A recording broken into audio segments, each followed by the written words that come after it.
Hey everybody, welcome back to week 3. And this week we have a topic that I really love to talk about. We're going to be talking about herbs. The reason why I like to talk about herbs a lot is because I actually know a lot about what I'm talking about. So previously on one of the videos I talked about where I was from and how I got into gardening, and I came from a wholesale flower business with both parents running the company, and they were happily married for 30 years, but like all marriages, they had a little disgruntled, like everybody usually does, and their little piece was gardening. My father felt very strongly that gardens should be raised in rows directly. There should be a direct order to all plants. And my mother believed that a garden should be more organic. Just throw everything in, you can't go wrong, and it's beautiful just as is. So today, we're going to be focusing on my dad, giving him his strategy in my garden. This is the way I use it for herbs. His idea was that things should be very ordered. With herb gardens, it really helps to make sense of your herbs and how to cook with them, and they end up growing better, aligned like this. So when you walk into my garden, I have 2 sets of beds facing each other that welcome people in, and they're basically the same, they just have a few variations. So we're going to be starting with this one. I have very strong chive going on over here. So this is called a chive plant. Interesting enough, it is not actually an herb. It is from the onion family, but we consider it an herb because it looks nicely and we use it in cooking. So in a few weeks, if you can zoom right on in here, this little purple bulb is going to grow into a purple ball, a lot like a drumstick allium, but there's going to be fuzz on it. Now this is an area where we talked about where somebody can give you advice about what to do and somebody can counter that. Well, this is a topic. Some people believe that you should chop off the purple ball and some people don't. I tend to leave mine on. It brings in more animals in nature and it helps foster the plant grow to maturity.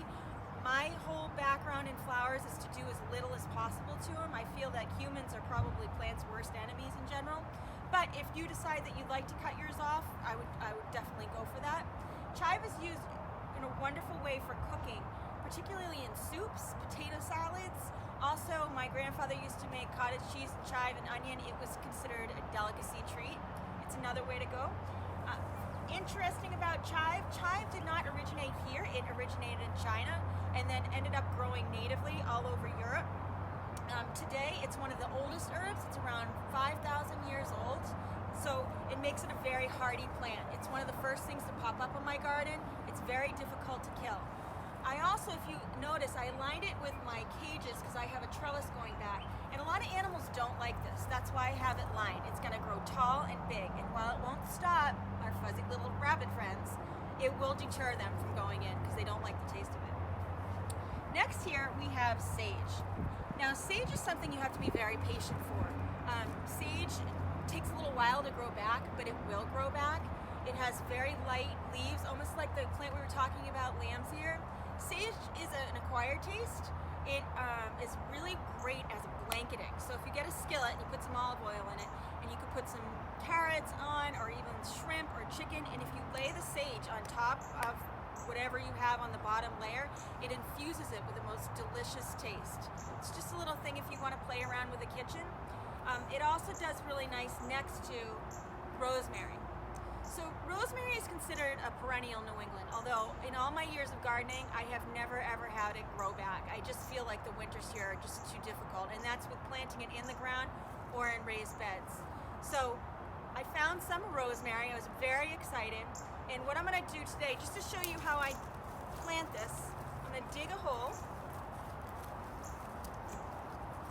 I'm going to again tap it out very carefully. I'm going to remove the tag, but you should put the tag in if you have trouble remembering what you planted. Some of my perennials still have their tags. We're going to put this right in here, and we're going to cover it with some dirt. Pretty soon, that rosemary is going to grow pretty tall. It's also great for cooking. I use it a lot in sauces. It's a wonderful, if you chop it up, you can put it with chicken. You can put just sticks of it across a roast. It infuses it again with a wonderful taste. It is a woody herb. It does not need a lot of water, so it's very happy being next to sage, which is also a woody plant. Next we have thyme. If I had to choose one of my favorite herbs in the world, it would be thyme. This is gorgeous. This grows back like this every year and then unfolds over the side of the box. It has tiny, tiny little petals like this. It's really good. I use it in all sorts of things. I use it in squash pasta. I use it as sprigs, again, seasoning pieces of poultry or meat or fish. It really can go into anything. It's a nice little pop of flavor. It takes a little time to get used to it, but it's well worth it, and it has a lot of health benefits, such as it increases your metabolism, it increases urination, if that's something that you need to look into. It also increases heart health, so this is another great thing to add in there. So what I don't have that most everybody likes to talk about if we talk about herbs is basil. So it is now right at the crest of May, and a lot of people are getting excited about gardening. Basil is something everybody loves. They love it in Italian food, and they can't wait to put it in the garden. The truth is that basil really likes warmer weather. It does like a lot of water, a lot of sun, and we just don't have that right now. And if we get a cold, we probably won't get a frost, but if it dips below a certain temperature, the basil's gonna die.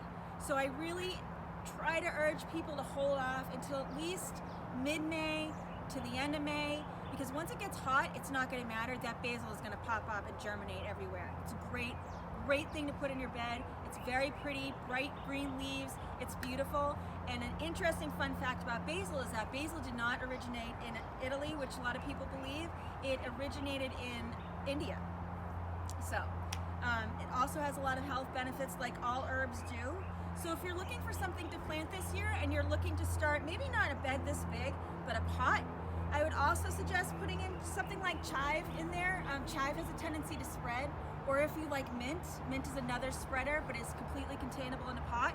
If you have a lot of animals, it's a great thing to put in something like parsley. As you can see, in neither one of these beds do I even attempt to do parsley anymore. I just can't do it. Literally, a rabbit will come and just zoom out my patch of parsley. So I put it in a nice big pot on my deck, and I pick from that as I need be when cooking in the kitchen. So I hope you enjoyed today. I hope you got some great ideas about herbs. Herbs are fun. They're very hard to kill. I'd get out there and I would start planting, and I'll see you back in a week. See you later.